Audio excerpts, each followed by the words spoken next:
Hey guys, it's Shamsa and welcome back to my little kitchen. Today's recipe is an authentic tandoori chicken.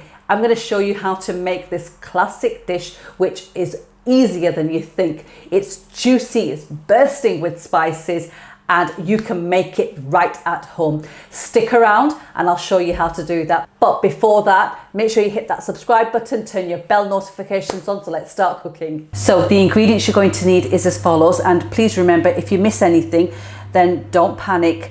If you just go straight underneath the video on YouTube and look for the description box, I list all of my ingredients along with the quantities used in today's video on there. So you can either take a screenshot or you can just take your phone with you when you're out shopping and buy the ingredients if you don't have them at home.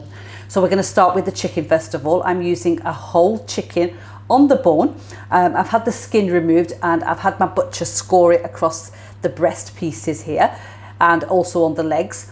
And if you wanted to use chicken pieces instead rather than a whole chicken, then you can do that as well. Right, I've got here potatoes. I'm using salad potatoes here, and all I've done is I've just sliced them in half and I have par cooked them. So I've just put them into a microwavable container and added a little bit of water into that and cooked them on full power for 10 minutes. And at the 5-minute mark, which is halfway, I've just tossed them around so all the potatoes at the bottom have come to the top, and then pop them back in again and let them cook for the further 5 minutes, so they've had 10 minutes of cooking time.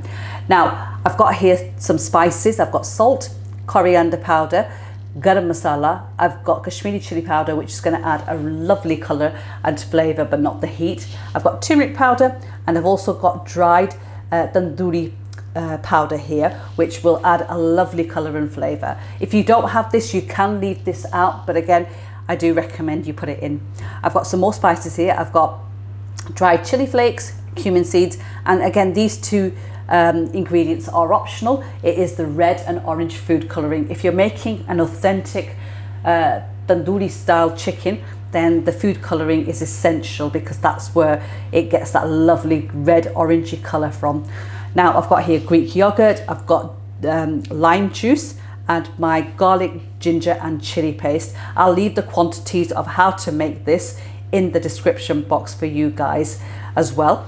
And I've got here salt and pepper for our potatoes and also oil. So let's start cooking. So let's start with the potatoes first of all. I'm going to add approximately 1 tablespoon of oil into this, like that. And I'm going to add the salt and the black pepper just to season this and just give everything a mix. Now they will take on that lovely marinade, but you also want to season the potatoes before you add them in.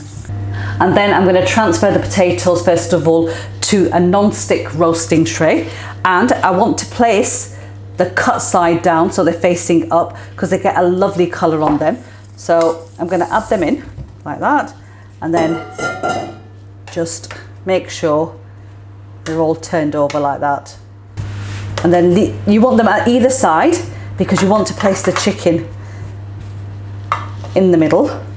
There we are, like that, and just set that aside. Now, using the same bowl that we seasoned our potatoes in, I'm going to go in with another tablespoon or so of oil, and then I'm going to add the lime juice into that, the ginger, garlic and chili paste, the yogurt, the spices, and the second set of spices as well with the food colouring in. And we're just going to give everything a good mix until it's well combined. So it looks like that. It looks like a lovely thick paste. Now at this stage, we can try the marinade to see if the salt levels are correct, which I'm going to do. So that is perfect. Don't need to add anything else into that. And now we're going to marinate our chicken with this and just pour over onto the chicken. Just look at that beautiful, beautiful colour like that. Make sure you don't waste any of this because this is where the flavour is. And then just make sure you mix that in really well. Now you can leave the chicken to marinate overnight to give maximum flavour, which I highly recommend. But this dish really works well if you just do it and leave it for approximately half an hour to an hour as well, which I'm going to be doing as well. So it's up to you. So you can make this ahead of time and leave it to marinate overnight. So make sure you get it into all those gashes. Right, I'm going to leave this for about an hour to marinate on my kitchen worktop because it's been in the fridge and I've taken it out, and it'll require approximately an hour to come down to room temperature. So that 1 hour of marination will allow it to come to room temperature as well. And after an hour, I'll show you what we need to do next. So I'll see you guys back then. Right, okay guys, the chicken has had an hour of marination, and now I'm going to pop it into our tray. And you want to place the chicken breast side down. It's got a neck piece that came with it as well, so I'm going to pop that into the side here. So you want to place the chicken breast side down, and the reason for that is you want the legs to cook first and the breast to remain moist. So we're just going to position it here in the middle because we left room. Right, so this goes bang into the middle of the oven, temperature 200 degrees C, and it's going to cook for 45 minutes, breast side down, and then after 45 minutes, I'll show you what you need to do next.